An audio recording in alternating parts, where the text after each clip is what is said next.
Ihe gradam leorna bliana agus muintir bhfuil forste ag dul ar chamcuirt go bailithe clia le takeíocht a thuairt don bhort orstethe a amniú do gradam Rex Carlo. Mléana tarlíonn go bhfuil leabhar as an 5 leor ar an jaar lista de gradam Rex Carlo sin na leorthaí de Ghaoine Óga ó údar orstethe. So chin Virginia in San Carlo Gaeltachta gur bhúdúine a bus takeíocht a thuairt síos. The takeíocht a thuairt do muintir fearras, Tá beirt leor Aberbishod Westshot a beirt leor ó bhfuil fearste gceist agus tá ceadhád acu agus bhíon na pictarí de Ard Caijan dochreidse. Tá naim de chud agus fear céad seicise tá sios mar chud na gearliste le crán ó chrán go crán agus sinna fág bhfuil mé héna teach. Tá sa siúla í Hawaii a bhagain. Tí cosas sa sean le héad am fáirte nar a grathain golga dún dealagan ar an was agus is cos a bosrom. There's my kid lower atá tabist Titanic or in Titanic.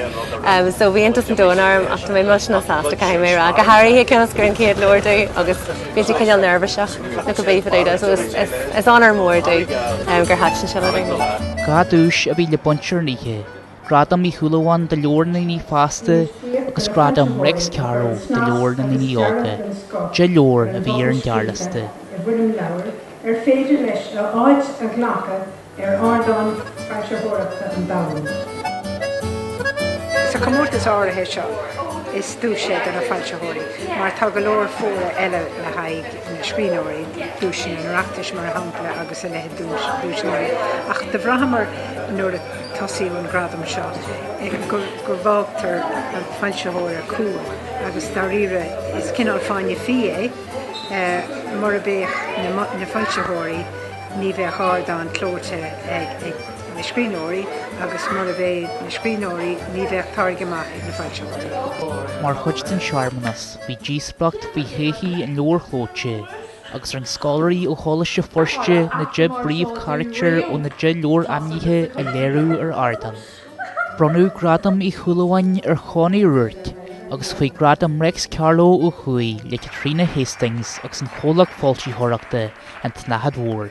Siún orm ar bheith ar liste is eisce an leabhar seo leabhar óíochta a measna na literáid.